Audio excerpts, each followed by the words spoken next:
Good morning, everyone. My name is Eliazi Al-Hosani, Deputy Chief of the Media Sector at Trends Research and Advisory. And for the first time in the Middle East, Abu Dhabi hosts the Global Media Congress 2022. And I am honestly honored to be moderating today's discussion organized by Trends Research and Advisory, right here, right now, with a group of experts in both the media and research field, to shed light on the role of the media and think tanks in bridging the knowledge gap. I want to start off the discussion today by stating that in a post-COVID, fast-changing and a complex world, never before has it been more important to voice our research in a way that reaches the widest scale of our society. If done right, media and research could benefit from one another. Media is a suitable tool for promoting research awareness and increasing engagement in our audience, although research is not something tangible to sell.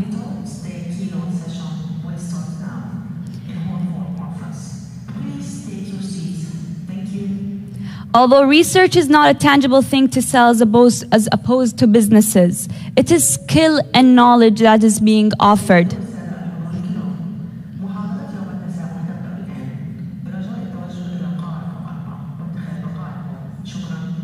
For institutions and think tanks to really capitalize on modern digital media, there must be a deep integration of new media and the web into a wider communication strategy that has original research publications as its foundations. Therefore, research papers must be constructed in a way that key findings can be distributed across the full range of multimedia platforms. The art is to produce shorter and concise papers, while books and longer studies still remain very, very much important. Evidence increasingly show that 10 or even 8 to 10 page policy papers are what policymakers and thought leaders still want. With declining trust in broadcast news and fewer people actually reading traditional newspapers, there is a real opportunity for experts and think tanks to provide positive, solution-oriented research to meet the needs of a wider range of people in the public and private sector. The many impacts of the COVID-19 pandemic means that there will be growing interest in the research work of think tanks. The future of think tanks then seems bright, with trust slowly rising now and more capacity to deliver their messages. The focus should now be on how to retain quality, which is an old problem, and how to deliver the messages, which is a new version of the old problem. The discussion today will be broken down to two parts. The first part is the distinguished speakers here today will have a chance to shed light on their perspectives, and the second will be a Q&A session. We'll now move on to our first speaker, which is Ms. Michal Devan, Heads of Shows at the Khalij Times. This session will shed light on the knowledge gap and media content. It will also discuss the dimensions of the knowledge gap in both traditional and digital media, while also discussing how think tanks and how the scientific and academic, which are the scientific and academic engines, could contribute to tightening this knowledge gap. The floor is yours, Mrs. Michal.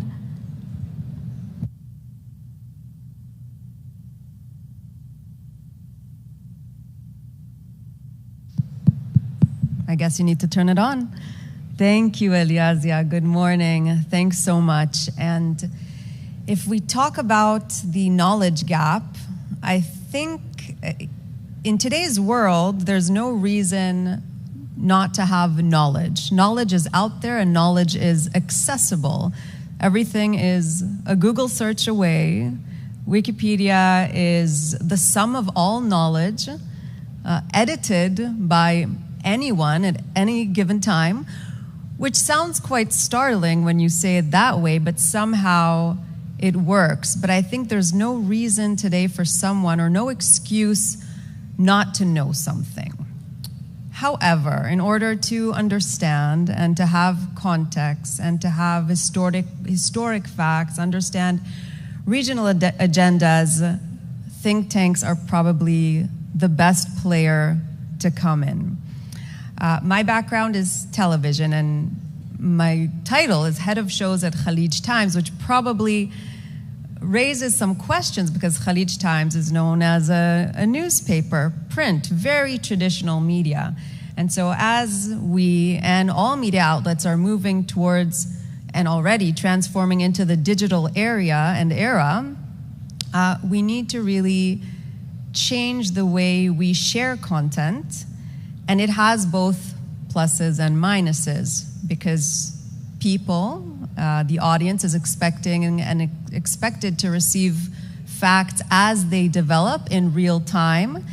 And what happens as a result of this is that sometimes even the largest media outlets will be quick to share facts, which will be half facts, sometimes inaccurate facts. But this is today's expectation, and we all consume our news and daily events through social media, and I personally would probably first jump to an article recommended or read by a friend, and we're all part of that. I'll just share as part of my personal background, I worked at 2 TV stations on breaking news desks, both in Tel Aviv and in New York City. And a breaking news desk means you produce every half hour or every hour a news bulletin. Now, there isn't breaking news every hour, is there? But the viewer, yourselves, myself included, when on the other side, expects to tune in to the news and get the latest things that are happening, the latest events, the most pressing issues, breaking news. And so it's kind of a double-edged sword because we have to produce and you're expecting to receive. That's the breaking news desk. It's all very much on the surface. And then you have analysts as part of every media channel trying to help understand, help contextualize, help give a wider frame to the events that are happening on a daily basis. But because of smartphones, each one of us is really a content creator of its own. And in a way, each one of us is a competitor of news channels. Each one of us is a source within itself. And I want to talk about the coverage of a very big event that shaped all of our collective memory. And this is probably the last event that wasn't experienced through the prism of social media, and that's 9/11. Now, on 9/11, this was before the age of YouTube and Facebook and Twitter, and only imagine if an event of that scale and a tragedy of that scale would happen today. We would be getting updates from the passengers, from the people in the towers, from people running in, and that event would look completely different. It would have maybe even changed some of the reaction to that event. So if you look at that morning, and I lived in New York City for several years and relived some of that. When 9/11 happened, I was in high school. My father served as Israel's ambassador to Canada, and so I was in the classroom. Our teacher came in with a radio, and you had heard of those events that day, either through radio, through television, or through friends who had called you. There was no other way. There was no social media. So there was no immediate fact sharing, and there was no sharing of your personal story, which is part of news. With news today, you always get someone sharing either their personal experience or their reaction to what is happening. I think that day is a real example of how news and social media has completely changed our lives and our experience of events. Revisiting, when I lived in New York City, revisiting that event and interviewing people that experienced that day that lost loved ones, it's quite remarkable to see how that day unfolded without social media. I think it was at 8:46 that day that the first airline, Flight 11, crashed into the South Tower. And I don't envy news reporters at that time because they had no context to what was going on. And so for the first half hour, no one knew what had happened. People thought that it was a light plane that accidentally crashed into the tower. And it was only when the second plane crashed, the first was the North Tower, and when the second plane crashed into the South Tower, people started understanding that this was a premeditated attack, and that this was not a coincidence, a mistake, or an accident, for that matter. And so from 8:46, when the first plane hit, it was an hour and a half until the second tower also crumbled and fell down. And through that time, because we did not have social media, because there were not any of the personal accounts, the firefighters continued to stream in to the buildings. And again, we don't know how things would have looked different if we did have social media, but it just comes to show how there was real knowledge gap and facts in real time. I think if you look at the knowledge gap from a think tank perspective, our collective memory didn't have international terror embedded in our consciousness the way it is today. And so that day unfolded with the newscasters learning at the same time as the audience what is going on, as we were all glued to our screen. And so what started as a local story in New York City became a national story, a regional story, and then a global story. And it really changed the world. It changed travel. It changed life as we know it. And it's really probably the last event not experienced through social media.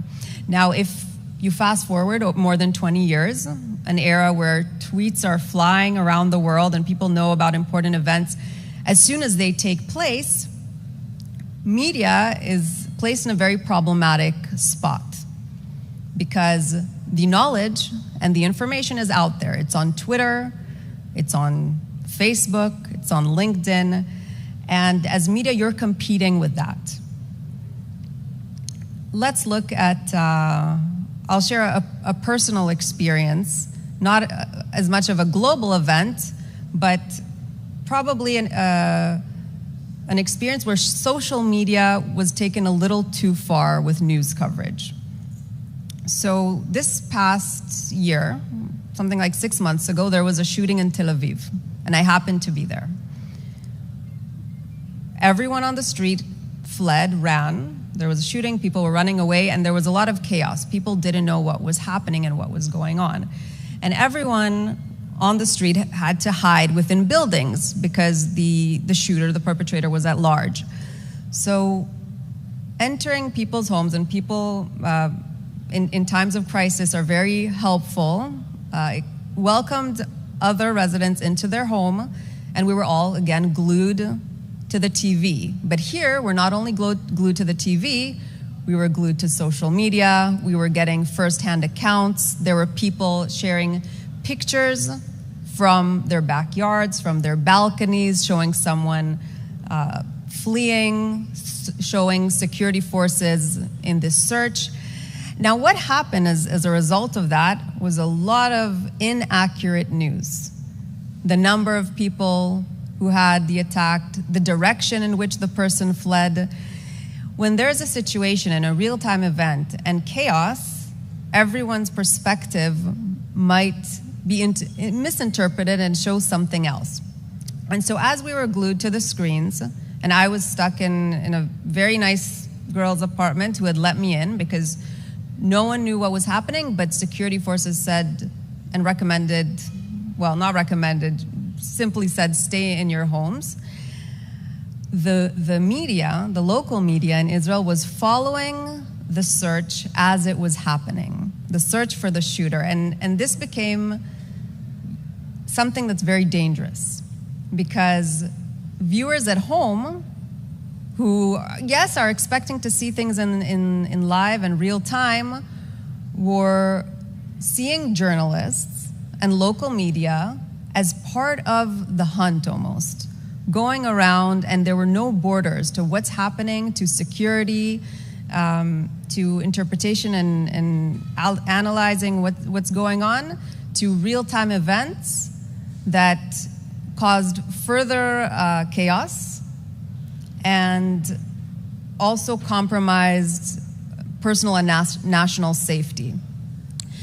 And I think if you look at an event like this, which, by the way, there was a lot of criticism about it, both internally in the country, a lot of anger towards journalists, the line between covering an event and becoming part of an event has really, really blurred. And the age of social media has done that. And the expectation to know exactly what's happening at every moment has enabled that even further. So where do you draw the line? I remember, if we look at COVID, which is probably the latest event that shaped and changed all of our lives, was another example of something that we didn't grasp initially, and we didn't know how exactly to compartmentalize. We didn't have any recent memory of an event of this scale. And I was living in New York at the time and reporting for some Israeli channels who, you know, funny enough, were asking me, Michal, you're reporting from New York, but don't you just want to come home? Aren't you scared? Because there was such a gap in understanding and being able to understand what is going on. And so we have to bring this full circle to the question of the knowledge gap and how think tanks can help and how they should be working hand in hand with media. I think taking daily events, which exist, happen, are required, will continue to pour in both from media and social media. Think tanks should have a voice within the platforms of traditional media and digital media to help the audience and the people understand what it is that's happening, and to better understand the region, to better understand an event, perhaps local and global agendas. And I think until there isn't a closer relationship and closer cooperation between think tanks and traditional media channels, there will remain this gap. There will remain this gap because as media, you don't have the time for research. And even if you have the time to personally research, in TV, 2 minutes is probably equals 2 hours of real time. Everything has to be summarized and really shredded down to the most basic facts. And so it stays very much on a surface level. I hope to see more collaboration. I would love to see more input from Trends and other other think tanks within Khalij Times, both in the traditional forms and both in the digital forms where we're finding ourselves more and more these days.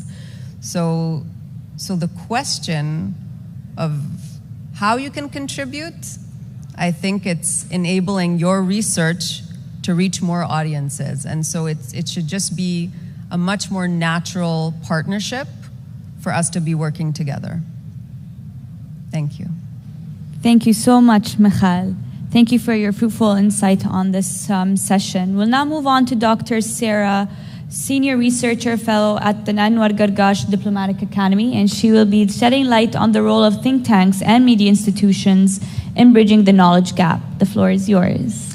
Thank you, Aliazia, and thank you, Michal. I'm going to take you up on your offer about us cooperating with the Khalij Times. You'll definitely be hearing from us about, avenues to publish the work that we do, which I think we already do, but there's definitely scope to do more. Thank you, Aliazia, and the wider team at Trans for the invitation. So I want to emphasize three key messages today, and three ways through which I think that think tanks, just like the Anwar Gargash Diplomatic Academy does, can help to fill the knowledge gap. And as Michal was saying, I agree with you that I don't think that there's a gap. I think there's a lot of knowledge out there. So I think that the role of think tanks is very important, not to fill these gaps, but to help us identify which knowledge is actually credible, which knowledge is actually,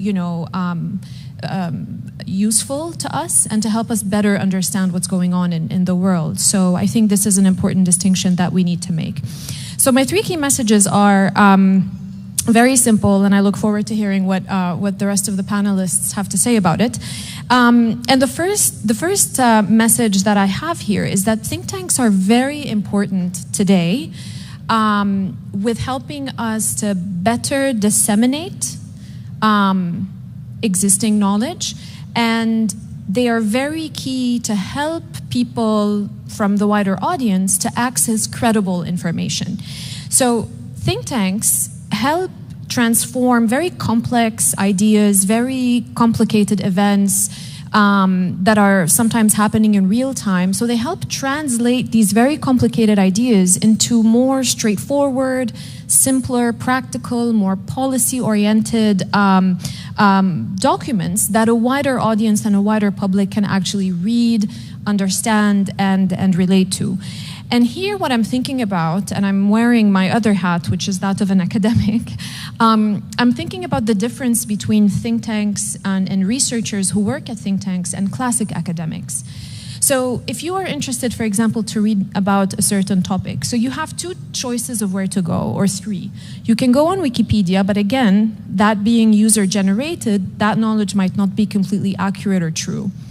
You can then go and check, books, journal articles written by prominent academics, but then who has time to really do that in today's world, right?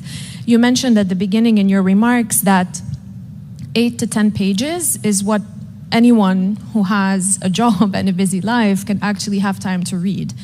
So sometimes going down the classic academic route is also not very efficient, especially in this fast-paced world that we're living in. So then the third avenue where you could go to actually get your information from a credible source is through the reports that think tanks can produce, which would be, well-researched, well-written. They would have a more practical or policy-oriented appeal, so they will leave the conceptual or theoretical jargon, which is very important, but perhaps, not as useful to the wider public that we're talking about. And they can give you the information, they can give you the analysis without sacrificing on quality or credibility. So by doing so, think tanks can really break down very complex, ideas or events, and really offer the public a new and different ways to understand something. I'm going to give you an example. So based on my own experience. Sorry, Janardhan, you've heard that plenty of times before, but one more time. Okay, so much has been said, for example, about the importance of gender equality in the workplace. More women included everywhere, including in the field of diplomacy, which is where I come from, and which is, a field of work that has long been viewed as male-dominated, right? So when you look at diplomacy and you see that it is a field where 85% of your ambassadors worldwide are men, and women are just a minority of your diplomats, you want to know why. You want to understand why. You want to dig deeper into the question. So as a think tank at AGDA, we were trying to sort of shed light over this issue, and we had the choice of how exactly to do that. So one of the ways with which we thought of doing this is, okay, you know what, let's talk about gender equality, let's review the studies that are out there, let's, talk about what's missing in the literature, let's shed light over the issue in that way. But to be honest with you, no one's interested in that. No one's going to read that. There is a knowledge gap when it comes to understanding the role of women in diplomacy, but the way to fill it, if you do the classic or more traditional way, that's not going to interest anyone. So instead of doing that, we decided to do something different, which is a very visual index. We decided to rank countries on their percentage share of women ambassadors, and to do that every year by publishing this index, shocking people with the data, because you'd be shocked that in 2022 women are still a minority when it comes to being appointed as ambassadors, and letting the numbers, the visuals, the world maps speak for themselves. And this has been very well received. So if you were someone who's interested in that, would you rather read, you know, a 20-page journal article that you probably wouldn't be able to access if you didn't have, let's say, a library subscription of some sort? Or would you just want to click online on a certain link and get the data in a very visual way? So if you're a busy policymaker or a diplomat or a journalist or just someone who's interested in the topic and you don't know where to start reading about it, think tanks are credible places where you can start learning about something, and doing so without all the, you know, sophisticated and complicated fluff that surround the research. So I think credible dissemination is the first role that think tanks can play. Now, the second point that I want to make is that think tanks they have two qualities that I think differentiate them from other outlets, which is agility and speed.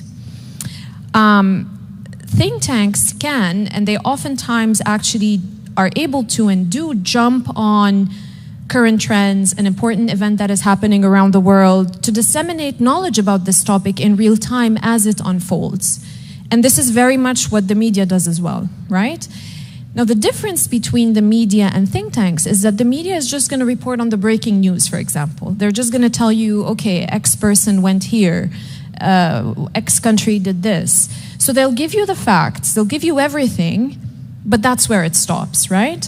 What think tanks can add to this is a layer of analysis, and again, it's backed up by research, by experience, it's done by subject matter experts, and they help you to understand a certain issue beyond, you know, just the simple facts that would probably be out there in the media. And because the people who are, you know, writing these analytical reports are experts, they can basically jump on that trend, jump on that event, and start talking about it really quickly. Whereas in other, you know, perhaps entities or outlets, it would take months to respond. And I'm just going to give you another example from my experience. When the I2U2 summit happened back in July between the UAE, United States, Israel, and India, it was a virtual summit. Obviously, it was widely covered by the local and the regional media, right? And okay, we covered the official statements, what each country said, what the position of each country did. But what was the significance of this I2U2 summit? I mean, in the grand scheme of things, why is this meeting significant? Why did it happen? What were its implications? We were able at AGDA, and my colleague Janardhan, the credit goes to him, to host a webinar about this with leading universities and entities from around the world.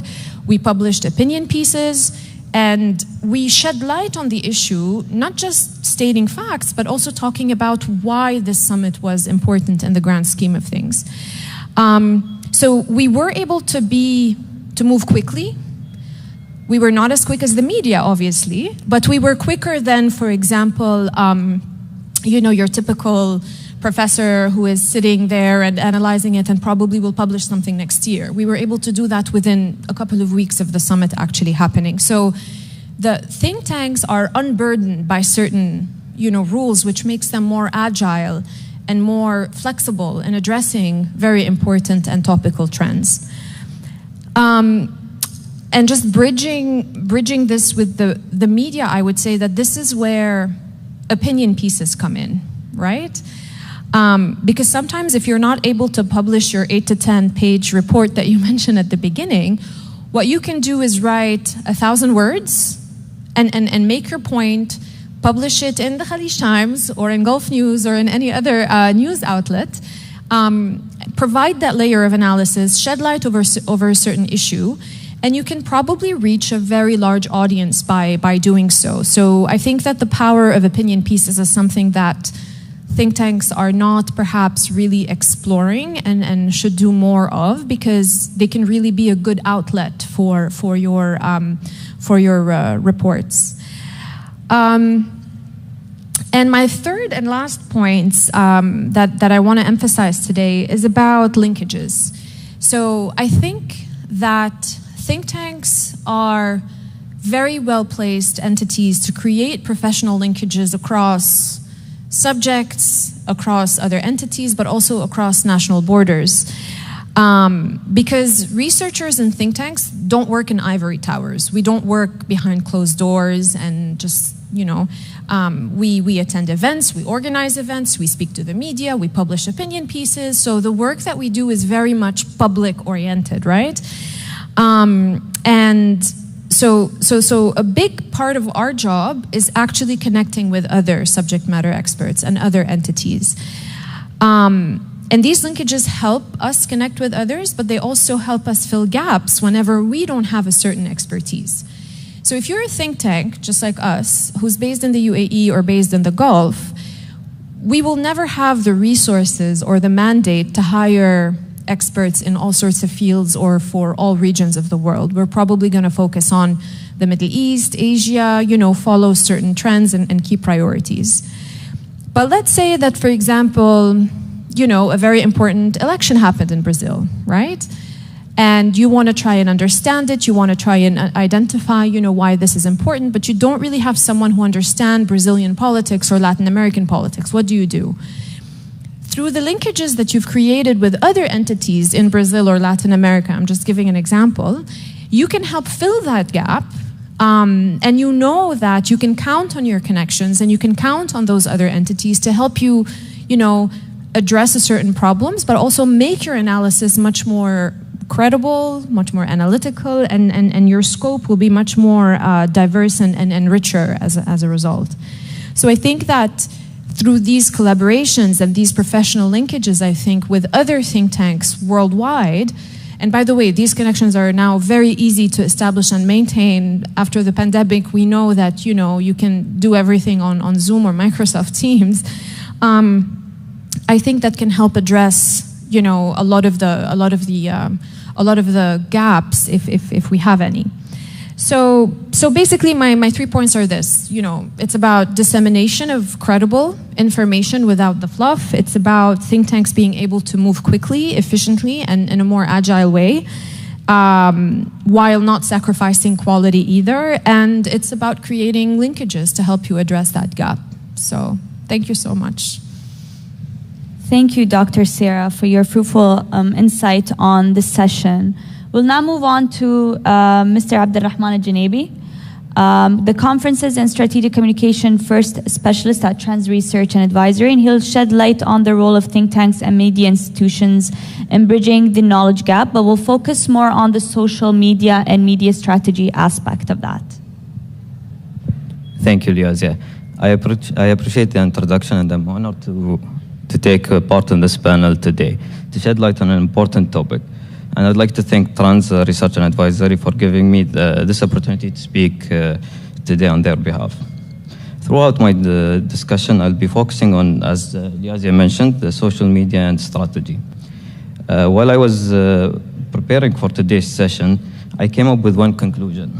The conclusion is that a youth plus inclusive media strategy when publishing a research equals a tightened gap. The youth is the key element to untangle multiple challenges in knowledge gap. For example, empowering the youth and empowering their research basically help them to provide researches in a manner that is acceptable by the young society that we have. So it will enhance the way that the youth see our research and see think tanks in the future, and especially since they talk almost the same language. How can we transform a long constructive research papers in a way that better serves society today? To answer that question, we need to understand how we consume information today. As before me, Michaela and Sarah spoke about how important social media became compared to the traditional media. Today's knowledge, sharing knowledge today has become way easier than before. Before we used to go ahead and reach out to news outlets and focus on how we can reach the mass as much as we can. But today, we're mostly consuming the information through social media, and basically social media, it depends on our behavior. So our online behavior, in terms of the news feed, you are most likely to be exposed to. Social media platform algorithm is built to ensure customer satisfaction. Therefore, it should always tap into multiple audiences. And the one key thing when we talk about reaching the mass and we focus on the mass in general, we notice that we have multiple audience segments and multiple channels that specifically are made to focus on that audience segment. When it comes to creating multiple channels, for example, Al-Khalij News, when you go to Al-Khalij News or you go to the Gulf News, you will notice that each and every channel has its unique audience. And reaching that unique audience specifically makes the knowledge gap even further, because each and every person reaches out to certain channels that they're comfortable with and trust. Yeah.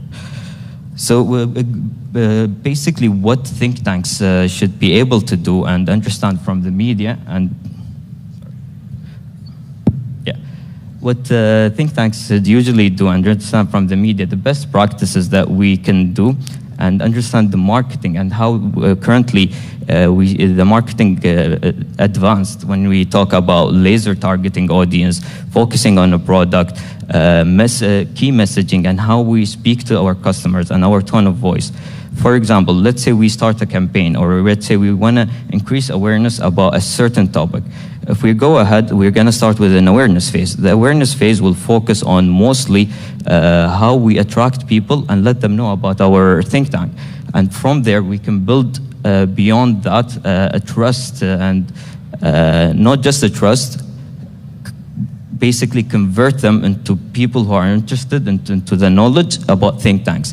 Because meanwhile, the traditional way was kind of easier for us than today. The traditional way was basically we would go on TV. As you mentioned, the 2 minutes is equal to 2 hours. And these 2 minutes were basically utilized and summarized. But today, as a think tank, we can go ahead and publish multiple things on our channels, and the knowledge that we can share to people and how we can expand on that. So before, we used to rely on different media outlets, but now we rely on different social media channels and platforms, and mostly rely on their algorithms and their platforms to understand the audience and what interests them the most. In case in the future, if we look into how we want to expand that audience and we want to learn about each and every audience segment and to see if our research is relevant to the community that we live in, we would need to expand more and more about data analytics and understanding each channel and understanding the behavior of each and every audience segment. And once we do that, and as Sarah explained, think tanks usually come up with the longest research papers, which people barely have time to read. So what we do in that case is we basically summarize and create interactive content that basically engages with the people. Let me give you an example. So let's say if we are about to run a campaign objective, which is talking about climate change and how important it is, and we're targeting students in schools, an animated video would be a better sorted kind of creative compared to an academic giving lecture, basically. So these kind of messaging, key messaging, USB keywords that we keep testing over and over time will make us understand and make us reach the audience and see what's their interest, even beyond basically their knowledge, I would say, especially with data analytics that recently has really expanded beyond everything. And that's why I think they call the data as the next gold mine, because it makes you understand the people more than they usually know themselves. When it comes to think tanks vision mainly is to connect with the world through knowledge. And if that's our vision, and it's one of the things that I was tasked when I joined Trends Research and Advisory, they were like, let's connect with the world through knowledge. And I was like, yes, we can do that. But when you look at it, is it something that people are interested in? Or how can we frame it in a way that can attract people even further than they have interest in? So basically what we can do is find the key messaging, find topics that are more relative to the audience segmentation, and focus on how we can attract them and how we can convert them and how we can basically turn them from a normal audience to audience that are interested in think tanks. When we do that, we mostly focus on how we can close the knowledge gap, because once we have an audience that are interested in think tanks can send out researchers. And for example, in Trends Research and Advisory, we have 25 researchers, and the work that we do is actually credible, and it's a very quality work that deserves more of a media coverage than it has at the moment. And that's what we're trying to reach more audience, reach people who are interested in multiple situations, talk about local issues and global issues, to focus on and bringing the world together with the experts, field experts, who were able to explain the issue and come with the community and bring up solutions. And think tanks are usually known for finding solutions and policy changes. So what we need to know is like understand what is the things that people are interested in the most, and raise awareness about the topics that always follow us and are critical to our field. But recently, during COVID time, we noticed that all events had became virtual. So instead of having an event and bringing people together and people taking the time to sit down with us and sit down with the experts, today we became virtual events. And thank God we're back to events. But the thing with having a virtual event through Zoom or through YouTube is mostly that people, you need to have a full-on digital journey. And having a full-on digital journey is usually more complex than having an event in a place, because event people will show up. And when it's a digital journey, you need to understand who you're targeting, who's your audience, who's the community you want to focus on, and who's the people that you want to raise awareness to the most. Initiatives such as knowledge pages, insightful pages that think tanks has, and we've seen in multiple think tanks, they have knowledge pages and social media and insightful pages, and the content and how they tackle the content is usually short, to the point, and then you can expand beyond that when you click on the link and read more if you're interested. And we've noticed lately that even the way that podcast has entered the media market is definitely a way that surprised everyone. Recently, we've seen that people are listening to radio less and listening to podcasts more. And that's one way that think tanks can reach target audiences. And our audiences, because people do not have enough time to read the researches, but people have enough time to hear a full podcast while they drive. I want to conclude with, even the most relevant, fascinating papers has the potential to go unnoticed or even die in the next day of its publication. Unless, as a researchers, it takes upon ourselves to actively engage with media. That way we can become a little bit smarter and closer in this complex, changing world. Thank you, Abdulrahman, for your insightful connection between how we could use media strategies and social medias to better bridge the knowledge gap. We'll now move on to Dr. Janardhan, Senior Research Fellow at Anwar Gargash Diplomatic Academy.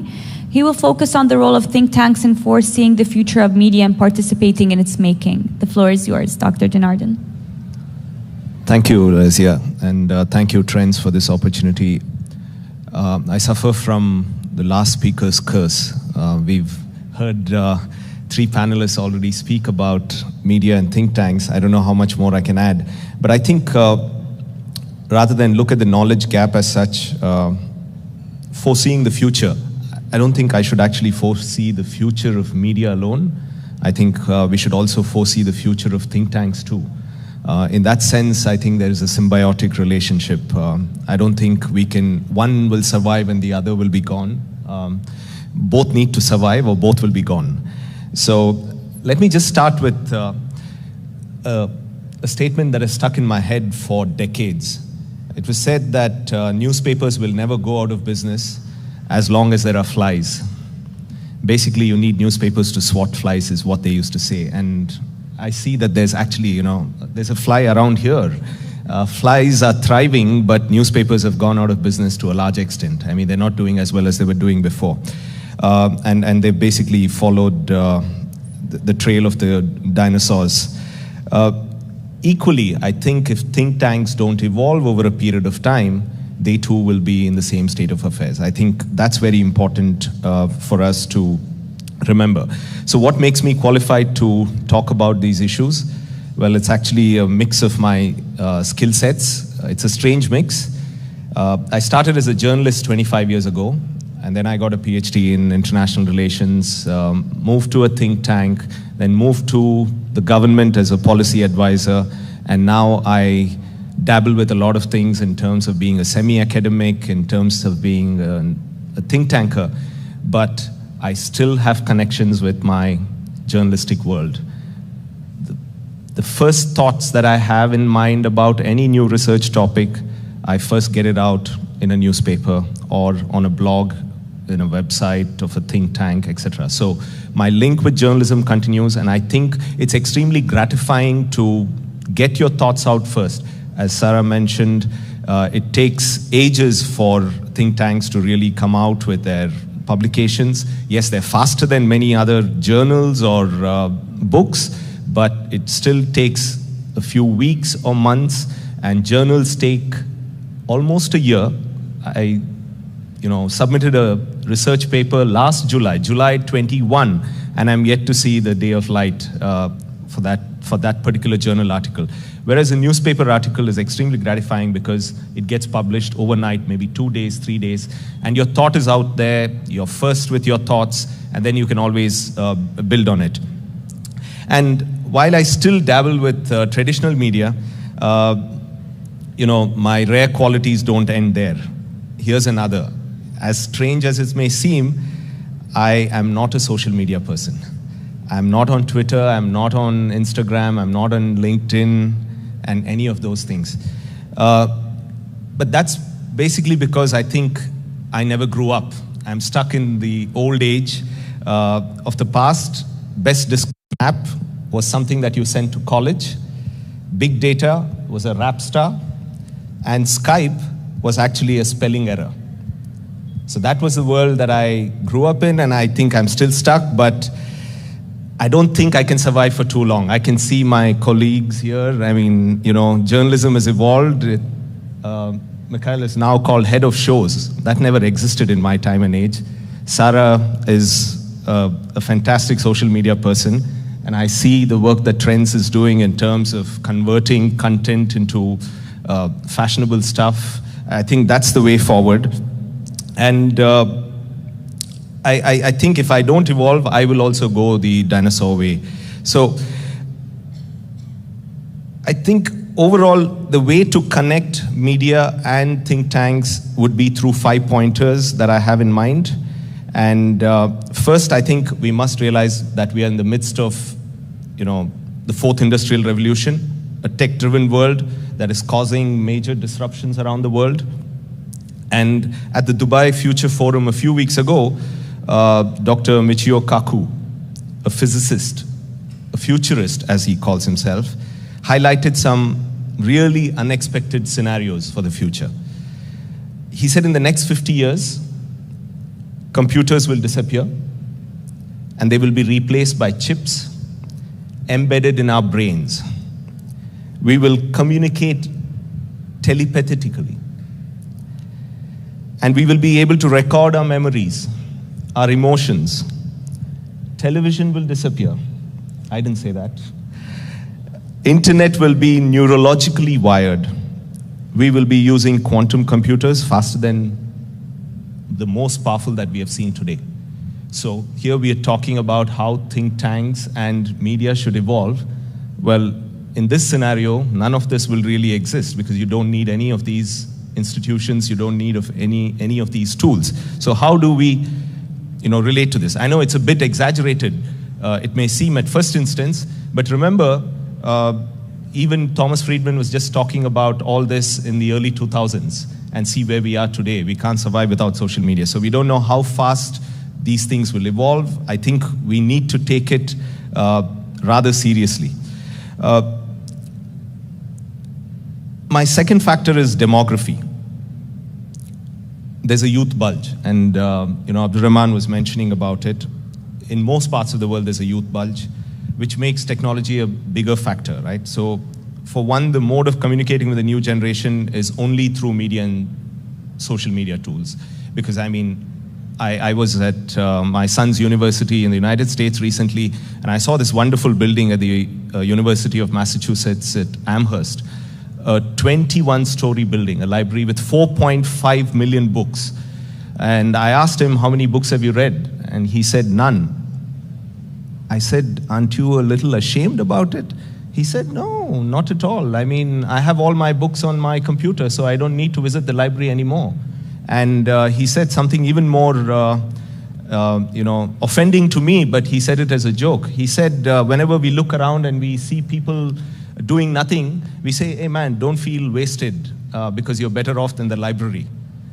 So imagine, a library has become so archaic and nobody uses it. So this is the way the youth deal with it. And they want, effective mechanisms of delivery. They're very restless. They expect maximum results. They want to put in minimum effort, and they want in quick time. I don't think traditional media and think tanks can really satisfy their quench for their thirst for knowledge and their desire to learn more. And I think we need to adapt to their requirements rather than they fall in line with what we are doing. The third reason for us to see the connection between media and think tanks is I think the world is no longer driven top-down. Usually we have policies coming top-down, right? I think the world is also being driven bottom-up and in the middle and top-down. So I think today we are in that sort of an environment where nobody holds the power to determine policies. Everybody holds the power to determine policies. So governments are at the top, think tanks in the middle, and media and social media are at the bottom of the pyramid. One could disagree, nothing is black and white, there's plenty of gray, but just in my own understanding, that's the way I see it. Government at the top, think tanks in the middle, and the media at the bottom. So media conveys the ground realities to think tanks, which shapes public policy. The think tanks shape public policy, and they in turn convey things to the governments as matters of policy. So a two-way and a three-way nexus should ideally be the way forward, both a two-way and a three-way. Two-way nexus already exists between think tanks and governments. We are still in the initial stages of another two-way nexus, which is between think tanks and the media. What is now required is a three-way nexus. I think it'll take some time for that to evolve, but eventually that has to happen. Because we also live in a world where news is blurred, right? We heard enough examples of how these things are. Today, news and views. There has always been a difference between news and views, but news and views are today enmeshed. I don't think we are receiving enough news. We are receiving more views. I think that's extremely dangerous. And news and views are no longer free. That's another important trend that has happened over the last few years.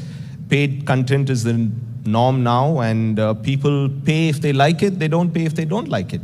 So, you better deliver if they're paying for it. It's okay when it's free, but if one's paying for it, you better, be at the best. And there's also, it's very hard to distinguish between real and fake news, half-truths, alternative truths.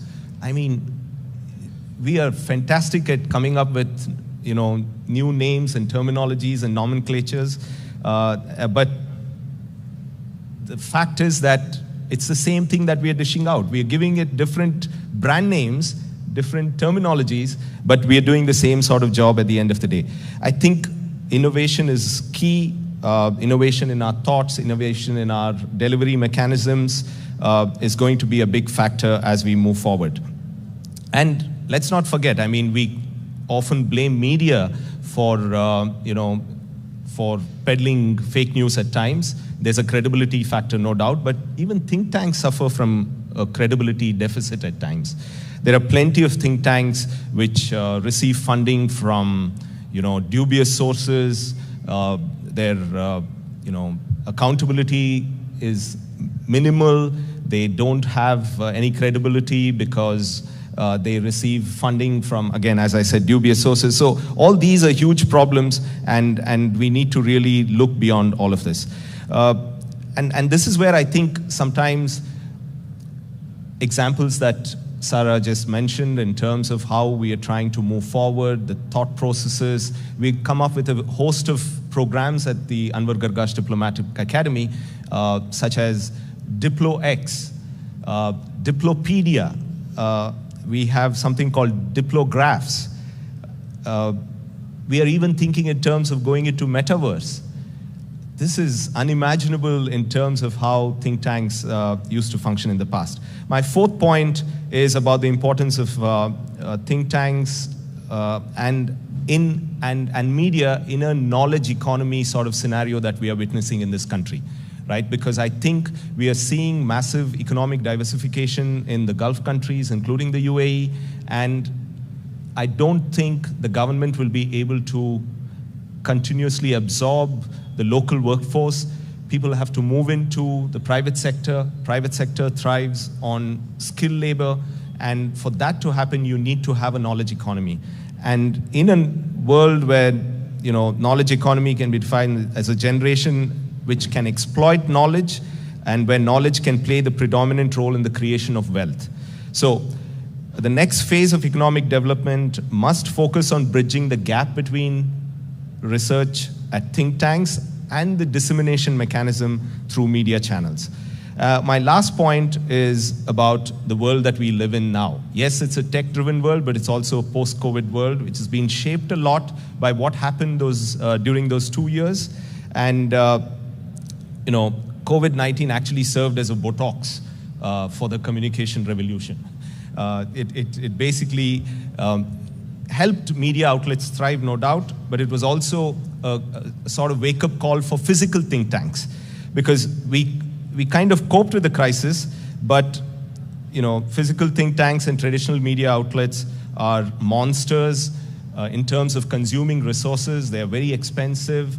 We are seeing budget cuts across private sector, across governments, and until you become lean and mean, you can't really exist moving forward.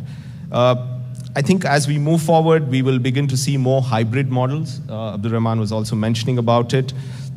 More importantly, we need to innovate. And what are my thoughts on innovation? I think we could begin to see some form of cloud kitchens, even in the world of media and think tanks, where you could have people pooling in financial resources, intellectual resources. You don't need a huge outfit. You don't need a physical structure. Could you have something called policy kitchen? Could you have a news kitchen moving forward? Well, you can never,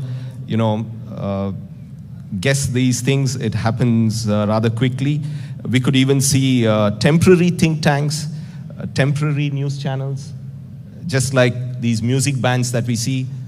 2-3 musicians come together, form a group, play for a few years, and move on. Maybe we're going to see that with news channels and think tanks as well. And let's not forget, we could see a completely AI-driven think tank. We're already seeing AI-driven news sites, but think tanks could also come into play. I'm sure there's a Steven Spielberg movie in the making about it. So move over algorithms, welcome palgorithms, as I say. Thank you. Thank you, Dr. Janardhan, for focusing or even shedding light on the transformations we are all witnessing today. We'll now move on to the second part of today's discussion, which is the Q&A session. For the first couple of questions, I'll leave the floor for the audience if they have any questions. If not, I will then move on with my questions.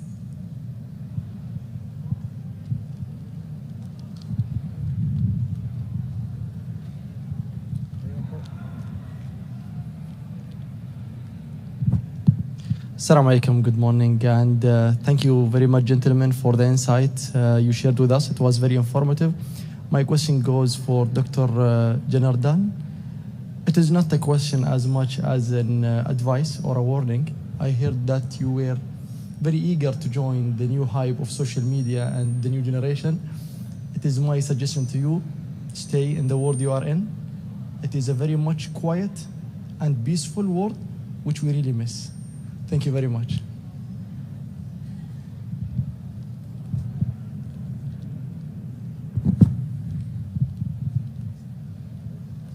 Is there any question from the audience? Yes. Good morning. The role of educational institutions, I think, in contributing to delivering and developing the skill sets that you all require in your different kind of spaces in that knowledge economy, I think is much perhaps missing on the panel here to talk about. But perhaps you could shed your thoughts on that. Thank you.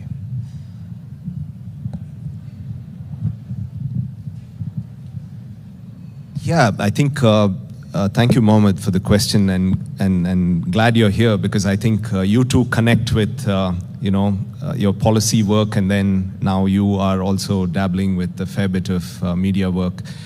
Knowledge economy, I think that's where I brought in the element of the education bit too, because I don't think this whole dynamic of a non-oil economy, so to say, in this part of the world can make progress unless there is massive change in the educational curriculums. And we're beginning to see that a fair bit happening around here in this part of the world. Of course, we have miles to go before we achieve, any semblance of major progress. But I think we are taking baby steps. And there is plenty of research going on in terms of how the entire gamut of education models need to be changed. I think, as I said, more and more of education models, just like think tanks and media outlets are beginning to look at technological tools to share knowledge. I think educational institutions too will do more and more of that. And I just gave you an example of my son not reading a book anymore. And how many of us actually read physical newspapers and books anymore? So most of knowledge, whether it's at the educational level or in knowledge enhancement level at our own ages, is through media tools that are constantly evolving. And I think we will see more and more of this. You could also relate that to educational institutions now not being in the physical domain. There are many online institutions. Moving forward, you're going to see this. And that's why I think that the prospect for an online think tank is not totally out of depth. We are definitely going to see more educational institutions doing this. I even read a piece a few years ago where I think it's the Harvard University, which is now collaborating with various governments in the world. They're not even collaborating with educational institutions. They're collaborating with governments to ensure that there is a Harvard University online. So which means that you don't have to physically go to Harvard University to study. You could be enrolled in the Harvard University online. So if that is the way educational institutions are going to evolve, I think the world will be truly flat. It's not going to be something that we need to invest in too much, because an online pricing mechanism would be the same all over, and it would be affordable to everybody. So what's best in the West can also be afforded at the same cost in the East, or they have to price it to the benefit of the East so that it's affordable to everybody. I think we're going to see rapid changes, and as much as my friend suggests that I stay out of social media, which I will try, of course, I know that it's going to be extremely difficult as we move forward. My second question would go to Dr. Sarah. I was just going to comment okay. on. Of course, go sorry, ahead. Can I do that of for course. a couple of minutes? So, educational. I've been in the UAE for 11 years now, and when I came here, I was working as a professor at Zayed University in Dubai before I moved to the Diplomatic Academy.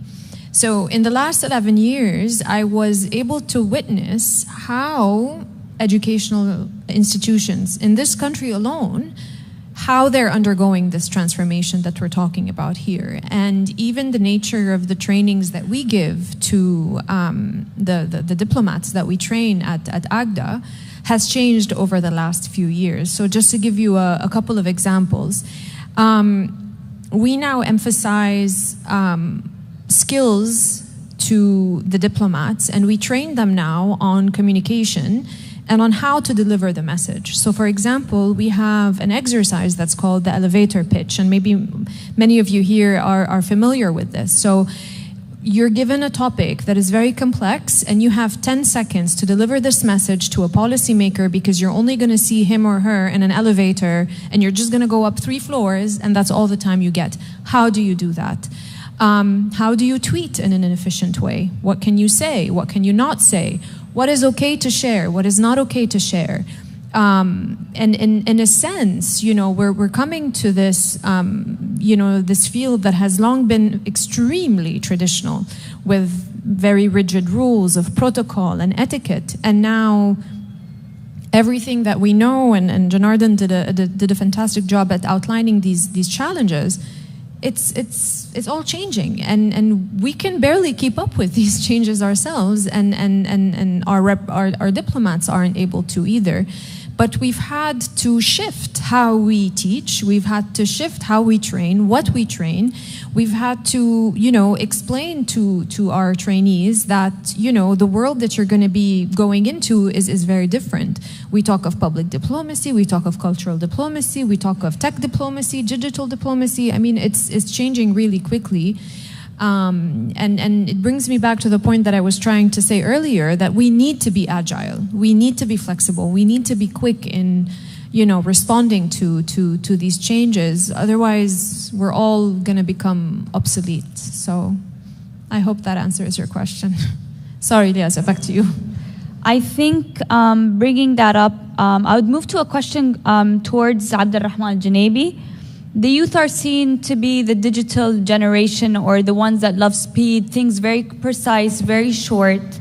Someone coming from the youth segment and with the background of marketing, how did you take your specialization and implement it into the research industry? And is implementing your specialization in the research industry different than implementing it in any other industry? Thank you for the question. First of all, marketing is a way of communication that takes a lot of strategizing, and we test most of the time. But coming from a different industry and coming to think tanks, and for once in my life I would get a second chance to think. That was just an amazing experience for me. But the task with think tanks is even harder than any industries that I've ever met. With think tanks, we are responsible to basically bridge that knowledge gap, and it's one of our missions to do that. So regardless of our policy changes, regardless of reaching the decision makers, we need to as well educate and raise awareness about most concerning topics. So comparing that to any different industry where you need to focus on a target audience, and you and you have a product and your messaging is very clear, by now, learn more about this. But when it comes to think tank, you need to think actually outside of the box and be more creative into understanding what issues and how can you combat those things. So to answer your question, it's a totally different experience, and it's 100% gonna have a different outcomes, but I'm looking forward to learning and exploring that, and hopefully I can share that experience with you guys in the future. Thank you, Abdulrahman. Michal, you spoke about how media coverage changed over the years. How do you believe social media is shaping or even reshaping the way the audience interacts with the news today? Thanks, Eliazar, for that question, and thank you for this super fascinating panel. Thank you to Trends. I will talk about that, and I do want to comment on the aspect of education, as you asked, and both doctors spoke about. First of all, education, and I think COVID has enabled everyone to transition to the online space, even much more so. So remote working, remote learning, that has become something completely normal, and the situation was very different 2-3 years ago. I've only lived here for a year and a half, almost 2 years, and what I've seen from curriculums here and from what I've read, things are implemented very quickly, and it's very, very effective. So the education reaches the pupils and the audience very fast, and as you said, agility is important, and here I really see things moving at a pace that is not, I would say it would be hard to compare in other countries that I've lived in. I think as far as social media and adapting the way we share our messages and prepare people with the right skills, I have to say it's quite remarkable to hear that you prepare diplomats and prepare people for the real life task they'll have at hand. An elevator pitch, that's not something new, but this is a skill that everyone should have because time is always of the essence. You don't know how much time you'll have, and news is all about taking big complex issues and minimizing them to whatever screen or airtime that you have. If you look at how media has changed, and I look at, let's say 10 years ago when I started television and where we are today, we've all had to adapt to the consumer and how the consumer is taking in their information. So if I started in traditional media being television, and at the time it was very clear, especially in Israel, everyone would tune into the 8 p.m. news, and you knew that the day's news would kind of be aggregated and summarized into that spot. Today people are all day acquiring, consuming, and taking up news. And it's all happening, obviously, through this. So I do believe, as you said, that television is obsolete and will not be here for many, many years. But content is not. And content will just have to transition to different spheres and adapt to, well, the consumer and to technology. And even today, something we struggle with in the multimedia and visual mediums of Khalij Times is how we shoot our interviews and our features, because everyone is watching it here and not on the 8 p.m. news and television. I don't know when is the last time everyone in the audience, maybe this audience is more prone to watching the news, but it's all consumed on our mobile devices. And so our dilemma is always, do we shoot in landscape or in portrait? Because landscape is, of course, the traditional means, and some places have not adapted to that.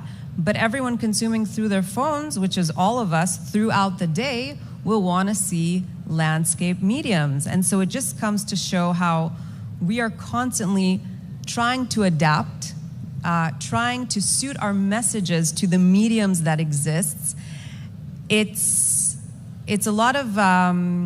It's having to really switch our own mentality, because the picture is seen today in portrait, and the news and the messaging and everything is seen through this device. And if I think about myself, I will always want to see a wider picture, but you have to be able to share whatever picture, knowledge, whatever scenario is within the means that are being consumed.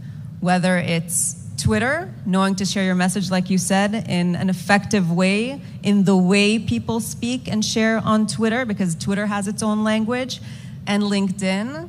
LinkedIn Square will probably work better than landscape. So we are constantly trying to evolve and trying to understand what is most effective in the way we share.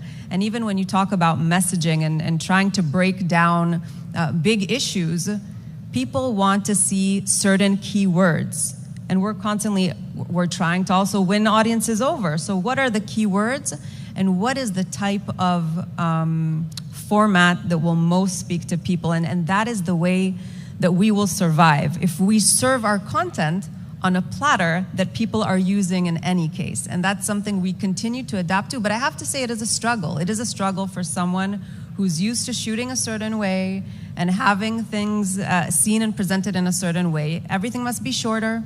Everything must be mobile friendly. And it's all about the user experience, no matter what it is. So it can be your research, and it can be a piece of news, but if the user today is not going to enjoy the experience, the information and the knowledge is not going to reach, and it's going to get lost in translation. Thank you. With that, I would like to conclude today's session entitled, and like to thank today's distinguished speakers in taking part in this panel and discussing the role of media and think tanks in bridging the knowledge gap. Thank you, everyone.